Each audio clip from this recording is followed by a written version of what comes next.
डिसेंबर महिन्यातली कडाक्याची थंडी पडली होती. सर्वत्र धुकं पसरली होती. त्यामुळे दूरपर्यंत कोणी काही दिसत नव्हतं. घरात सर्वजण अंगावर 2-3 चादरी घेऊन झोपले होते. सासू आणि मोठी जाऊसुद्धा त्यांच्या त्यांच्या खोलीत मस्त झोपल्या होत्या. घरात फक्त दोघंच जण जागे होते. लहान सून छाया आणि मोठ्या जावेचा मुलगा नीरज. त्यांची शाळा सकाळी लवकर असायची. त्यामुळे मनात नसताना सुद्धा त्याला उठावं लागायचं.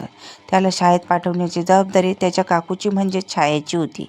त्याला सकाळी उठण्यापासून ते डब्बा भरणे, तसंच नाश्ता बनवून देणे हे सर्व जबाबदारी छायेची होती. जर मुलं मोठं असलं तर स्वतः तयार होतं, पण नीरज अजून 7 वर्षाचाच होता. त्याला तयार करताना छायेची अवस्था पूर्णपणे बिघडून जायची. कारण नीरज हा अगदी खोडकर मुलगा होता.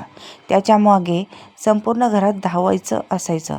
इतक्या कडाक्याच्या थंडीत मोठ्याचं उठण्याचं मन होत नव्हतं आणि अशाच लहान मुलाला जबरदस्तीने उठवून तयार करणे म्हणजे जणू एखाद्या युद्धापेक्षा कमी नव्हतं. आणि दुसरं कारण म्हणजे त्या दिवशी नीरज स्वतःचा डबा घेऊन जाण्यास तयार होत नव्हता. त्याला त्याच्या डब्यात बटाट्याचे पराठे हवे होते. पण त्याच्या आईने म्हणजेच शिल्पाने रात्री झोपताना छायाला मेथीचे पराठे बनवण्यास सांगितले होते. त्यामुळे छायाने तिच्या मोठ्या जावेने सांगितल्याप्रमाणे मेथीचे पराठे बनवले. आता इतका वेळही नव्हता की पटकन बटाट्याचे पराठे बनवले जातील. त्यामुळे जसं जसं करून छायाने नीरजला तयार करून शाळेत पाठवलं. जेव्हा तिने दरवाजा बंद केला आणि आतमध्ये पाहिलं तर नीरजने त्याचा डबा टेबलावरच ठेवून गेला. आता टिफिन द्यायला कुठे जाणार? कारण शाळेची बस निघून गेली होती. तिला असं वाटत होतं की तिचे मोठे दीर दुकानात जाताना डब्बा घेऊन जातील, कारण शाळा दुकानाच्या जवळ रस्त्यावरच होती. पण सासू आणि मोठ्या जावेला कसं समजणार, हीच मोठी समस्या होती. कारण जर काही चुका झाल्या तर एकतर सासू किंवा मोठी जाऊ शिल्पा त्यावरून काही ना काही ऐकवत असत. जेव्हापासून तिचं लग्न झालं तेव्हापासून तिच्या नशिबात एक सासू नसून 2 सासू होत्या. आता 3 महिन्यापूर्वी छायेचं लग्न या मोठ्या एकत्रित कुटुंबात झालं होतं. घरात सासू सासरे, मोठी जाऊ, दीर आणि अजून 2 लहान दीर होते. सोबत मोठ्या जावेचा मुलगा नीरज. जेव्हा छाया लग्न होऊन या घरात आली तेव्हा तिच्या सासूसोबत मोठ्या जावेने सुद्धा कामाचा त्याग केला. त्या नुसतं बसून ऑर्डर देत राहायच्या आणि सर्वांना म्हणतात की मी कामं केली आहेत. जसं त्यांना काही बोलायला गेलं तर त्या उलट छायालाच म्हणायच्या की मी तुझ्या आधी आली आहे. मी इतक्या वर्षापासून घरातली काम केली आहे. त्यामध्ये सासूला काहीच देणं घेणं नव्हतं, कारण त्यांच्या म्हणण्यानुसार घरची कामं होत होती. त्यामुळे त्यांना काय समस्या असणार? खरी समस्या तर छायाला होती. घरातील सर्व सदस्यांची कामं करून तिची अवस्था खूप बिकट झाली होती. असो, टेबलावर ठेवलेला टिफिन छायाने हातात घेतला आणि स्वयंपाकघरात घेऊन गेली. त्यानंतर ती सर्वांसाठी चहा बनवू लागली. तिने तो चहा सर्वांच्या खोलीत नेऊन दिला. त्यानंतर ती नाश्त्याची तयारी करू लागली. इथे सासू आणि तिची जाऊ चहा पिऊन परत झोपून गेले. तिथे मोठे दीर चहा पिल्यानंतर जेव्हा चहाचा कप ठेवण्यासाठी स्वयंपाकघरात आले तेव्हा त्यांनी पाहिलं की नीरजने त्याचा डबा इथेच ठेवला आहे. ते पाहून त्यांनी विचारलं, काय झालं छाया, आज नीरजने डबा शाळेत नेला नाही का? त्यावर छाया म्हणाली, हो दादा, तो डबा इथेच ठेवून गेला. मी मेथीचे पराठे बनवले पण तो मात्र बटाट्याच्या पराठ्यासाठी जिद्द करत होता.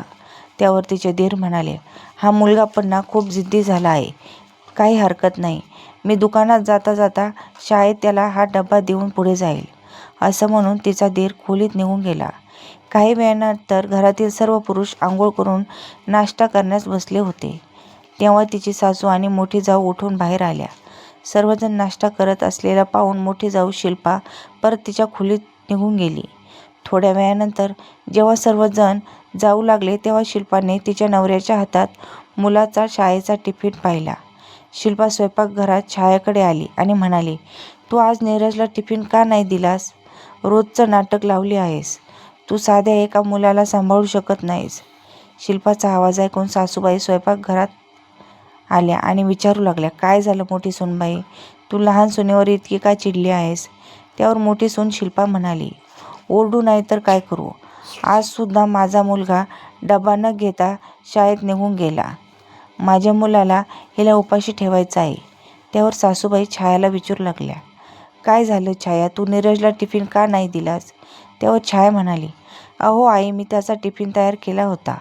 मी मेथीचे पराठे बनवले होते, पण त्याला बटाट्याचे पराठे हवे होते, त्यामुळे तो डबा इथेच ठेवून गेला.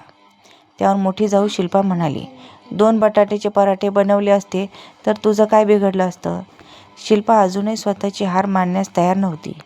छाया शिल्पाला म्हणाली, अहो ताई, तुम्हीच मला मेथीचे पराठे बनवण्यास सांगितले होते, त्यामुळे मी बनवले. अगं पण 2 बटाटे बनवण्यास किती वेळ लागला असता? वेळेवर उठत जा, मग प्रत्येक गोष्ट आपोआप वेळेत होईल. तू झोपून राहिली असशील म्हणून माझा मुलगा डबा न घेता निघून गेला. ही तर खूप चुकीची गोष्ट आहे. अगं छोटी सूनबाई, तू दररोज उशिरा उठते, त्यामुळे नीरज डबा न घेता शाळेत निघून जातो. त्याच्या वडिलांचे दुकान रस्त्यातच आहे आणि त्याचा डबा रोज शाळेत त्यांच्यापर्यंत पोहोचतो, त्यामुळे त्याचं नशीब बरं म्हणायचं. तसंही इतका निष्काळजीपणा बरा नाही, असं म्हणत सासूबाई छायाला समजावू लागली. तितक्यातच शिल्पाला जास्तच जोर आला. ती म्हणाली, सकाळी लवकर उठून मी नीरजला तयार करायची आणि डब्बा न देता मी त्याला असंच कधीही शाळेत पाठवलं नाही.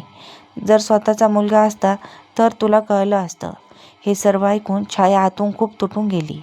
तिला खूप वाईट वाटलं होतं. तिची मोठी जाऊ उगाचच तिला नको नको त्या गोष्टी ऐकू लागली, पण आता तिला हे सर्व सहन झालं नाही. त्यामुळे ती म्हणाली, बस झालं ताई, खूप बोललात. तुम्ही मला उगाचच ऐकवत आहात. एकतर इतक्या कडाक्याच्या थंडीत जिथे तुम्ही 2-2 चादरी घेऊन झोपलेले असता, तिथे मी उठून नीरजची तयारी करते आणि वरून तुमच्या गोष्टी ऐकून घेते. जर तुम्हाला तुमच्या मुलाची इतकीच काळजी असेल तर उद्यापासून तुम्ही उठून त्याची तयारी करत जा. त्यावर शिल्पा मोठ्या मोठ्याने ओरडत म्हणाली, माझं लग्न तुझ्या आधी झालं आहे, त्यामुळे मी तू येण्याआधी भरपूर काम केले आहे. तसंच मी अनेक जबाबदाऱ्या सुद्धा पार पाडल्या आहेत. त्यावर छाया म्हणाली, तुम्ही मोठी जाऊ म्हणून माझ्यावर उपकार केला नाहीत. ज्या वयात तुमचं लग्न व्हायचं हवं होतं त्या वयात तुमचं लग्न झालं. आता तुम्ही आधी सून म्हणून या घरात आला आहात. याचा अर्थ असा नाही की त्याचा बदला तुम्ही माझ्याकडून कशा प्रकारे घ्याल आणि वारंवार मी तुमच्यापेक्षा जास्त काम केले आहेत हे सांगत राहाल. जशा प्रकारे या घरात मी सून आहे तसंच तुम्ही सुद्धा या घरची मोठी सून आहात, त्यामुळे तुम्हाला सुद्धा घरातली कामं केली पाहिजे. आणि राहिली गोष्ट नीरजला तयार करण्याची, तर तो तुमचा मुलगा आहे आणि ती तुमची जबाबदारी आहे. मग तुम्ही माझ्याकडून अपेक्षा कशी काय ठेवू शकता? माझ्याकडून जितकं होईल तितकं मी केलं बस, पण आता यापुढे नाही. उद्यापासून तुमच्या मुलाला तुम्हीच तयार करा, असं छाया रागाने म्हणू लागली. छायेचं असं म्हणणं ऐकून शिल्पा तिच्या सासूला म्हणाली, बघितलं काय, हिची जीभ किती चुरूचुरू चालत आहे. मोठ्यांचा आदर करणे हे हिला माहीतच नाही. तिच्या सासू तिला काही म्हणतील या आधीच छाया तिच्या सासूला म्हणाली, अहो आई, आत्तापर्यंत मी खूप समजून घेतलं आणि समजुतीनेच घरातली सर्व कामं केली, पण आता यापुढे करणार नाही.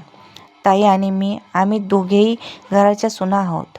जर त्यांच्याकडून मिळून मिसळून काम होत नसतील तर तुम्ही यापुढे काय होईल ते बघालच.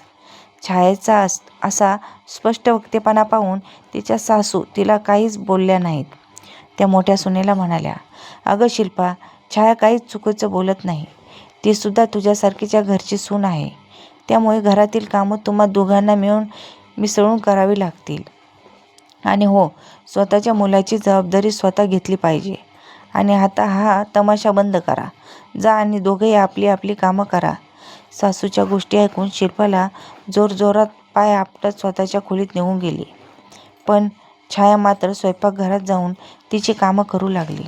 दुसऱ्या दिवशी सकाळी चादरी घड्या करताना शिल्पा विचार करू लागली की कुठे मस्त या गादीवर मी आराम केला असता, पण एका छोट्याशा टिफिनमुळे उगाचच एवढा मोठा तमाशा केला.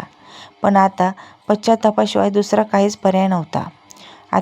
आता मुलाला तयार करताना शिल्पाचा ओरडण्याचा आवाज घरात गुंजत होता, तर छाया मात्र तिच्या खोलीत गादीवर पडून जावेच्या आवाजाने गालातल्या गालात हसू लागली. तर मित्रांनो, जर एखादी व्यक्ती तुमचं काम गुपचूपपणे करत असेल तर उगाचच त्याच्यातील उणिवा काढता कामा नये. नाहीतर काम नाहीतर काम स्वतः करण्याची धमक ठेवली पाहिजे.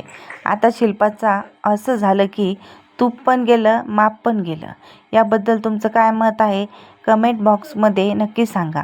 आणि आमच्या चॅनलला अजून लाईक आणि सबस्क्राईब केलं नसेल तर जरूर करा. परत भेटू अशाच नवीन कथांसोबत. धन्यवाद.